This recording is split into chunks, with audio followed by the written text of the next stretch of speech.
Perfect Rhythm. May 22nd, 2026, Flower Mound, Texas, USA. Unlike his older brother and sister, Joshua liked everything about school. He liked waking up early and riding the school bus. He liked his second-grade teacher and the worksheet and craft projects she designed for the class. He liked the star stickers she attached to his work. Probably the thing Joshua liked best about school was his music class. He only had music 2 days a week, but those were special days. He loved walking into the music room and admiring the violins, trumpets, and saxophones hung on the wall. His music teacher, Ms. Viola, could play the piano, guitar, and flute. She told the class they could make music anywhere, including in something as simple as tapping your fingers. She called herself pleasingly plump and said her generous figure gave her extra singing volume. Joshua's favorite part of music class when Ms. Viola passed out simple instruments like egg shakers, bells, drums, and toy harps. The 27 kids in his class sang as they made noise with the instruments. Sometimes Miss Viola would try what she called advanced music by giving different parts of the class different instruments. They practiced an advanced music song for the school's December holiday program that included drums, bells, and rain sticks. When she divided the class into instrument sections, Ms. Viola always put Joshua on the drums. She recognized right away how good he was with rhythm and keeping the beat. "You're like a metronome," she said to Joshua, even though he did not know what that meant. "Follow Joshua," she told the other drummers. "He'll keep you on the right timing." While he enjoyed the praise from Ms. Viola, Joshua did not like her shining too much attention on him. He was happy to confidently bang a drum surrounded by other student drummers, but did not like extra eyes watching. Ms. Viola did not seem to care how uncomfortable she made her class metronome.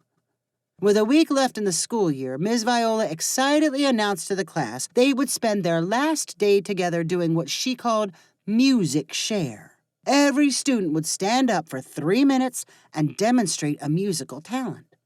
"You've all got something great to share," Ms. Viola assured her students. "You can play an instrument or sing a song. The song can be something you learn or make up yourself." A girl in the class asked if she could team up with her friend. "No, I want everyone sharing solo talents," Ms. Viola replied. Almost everyone around him looked unhappy about the idea, but Joshua's expression went way beyond dissatisfaction. He was completely terrified. Standing alone in front of the whole class and singing for 3 minutes sounded like the worst torture he could imagine. As Miss Viola talked about how fun music share would be, he desperately thought up ways to avoid it. The most obvious way was missing school entirely. Unlike his brother and sister, he had never faked sick, but now he had a good reason. Joshua was deciding between a fake stomach ache and headache when Ms. Viola changed the subject to something else that would happen on the last day. "I've got a special present for all of you. I've chosen them to match your talents and personality. I'll hand them out after music share." Joshua stopped planning his stomach ache. The present intrigued him. He definitely wanted it, but would miss out if he was at home pretending to be sick. Ms. Viola took a personal interest in every student, and she would likely hand out something good. How could he avoid music share and still get the present? The question seemed too big to answer alone. He carried it home and eventually shared it with his mom. His mom's first reaction was, "Music share sounds like fun."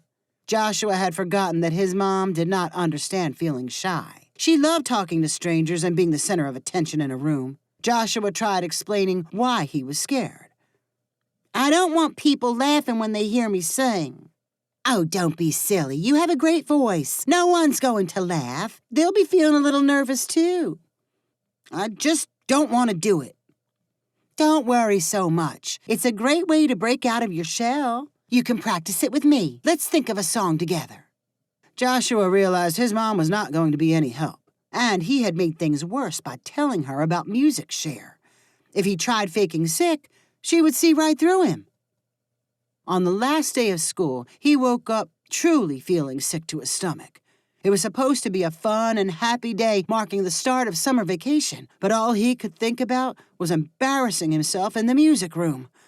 The worst seemed inevitable, so he resigned himself to quietly singing one of the songs he knew well from the holiday program. After lunch, Joshua reluctantly trailed the rest of his class on the way to music. Ms. Viola had arranged the chairs in her room into a half circle. A table sat in front of the chairs and was filled with wrapped presents. "Any volunteers to go first?" A girl named Isabel raised her hand and then walked to a spot in front of the present table. She started singing the same holiday song Joshua planned to sing.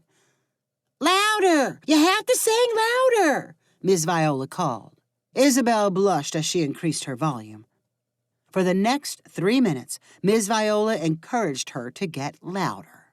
By the time she was done, Isabel was bright red and looked like she had crossed a desert with no water. Joshua's heart raced. His performance was sure to be more humiliating than Isabel's. He raised his hand. "Oh, you want to go next, Joshua?" Ms. Viola asked. "No, I really need to go to the bathroom," he replied convincingly. The beads of sweat on his forehead helped sell the request. "Sounds serious. Okay, but hurry back," Ms. Viola replied. Joshua fled the music room and traipsed toward the bathroom. At first, he had no real plan except for escape. But as he walked, he decided he would simply hide out in the bathroom until class was over. He would emerge when he heard people walking around outside in the hallway. Then he remembered the stack of wrapped presents. He did not want to leave his behind. The question hit him again. How could he avoid music share and still get his present? Ms. Viola said she would pass them out at the end. What if he reappeared in class with less than 3 minutes left? He would not have time to sing, and she would be in the middle of handing out presents. Yes, it would work if he could get the timing right. His class had learned to tell time from a dial clock or watch, but unfortunately, Joshua did not have a watch. There was a clock on the wall outside the bathroom, but he could not hang out there and monitor it because one of the adults would catch him and send him back to music. He would have to hide in the bathroom and rely on counting. Joshua looked carefully at the wall. 1:05. He had 55 minutes until music was over. That meant 52 minutes until he should show up to claim his present. He ducked into the bathroom and an empty stall. He locked the door, sat on the toilet, and started counting to 60. If he repeated the count 52 times, he would emerge right on schedule. 1, 2, 3, 4, 5, 6. Joshua said the numbers out loud, but mostly under his breath. He knew how long a second should last from watching the fastest hand on a clock, and he tried to match each number with exactly 1 second in time. If he was too long, he would miss the present. If he was too short, he would walk out of the bathroom with too much time to spare. Each time he hit 60, Joshua used his fingers to keep track of the total minutes that passed. People walked in and out of the bathroom, but they did not disturb him. He continued quietly counting. His focus was so strong, he did not grow bored or lose track of minutes. When his finger count reached 52, Joshua stepped out of the stall and exited the bathroom. He passed the wall clock. It read 1:57.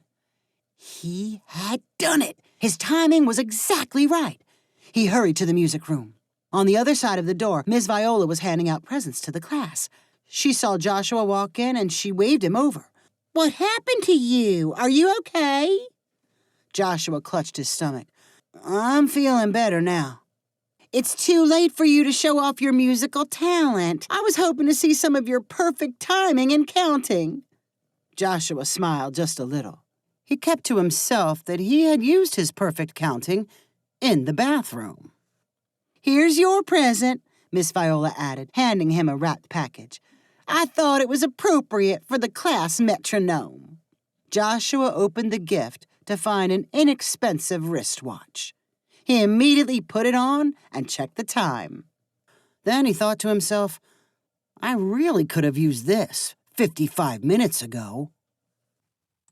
If you enjoyed this story, please rank it on the website 500ironicstories.com. Please subscribe on the website to get weekly updates as new stories are posted. and please share with friends using the convenient links available.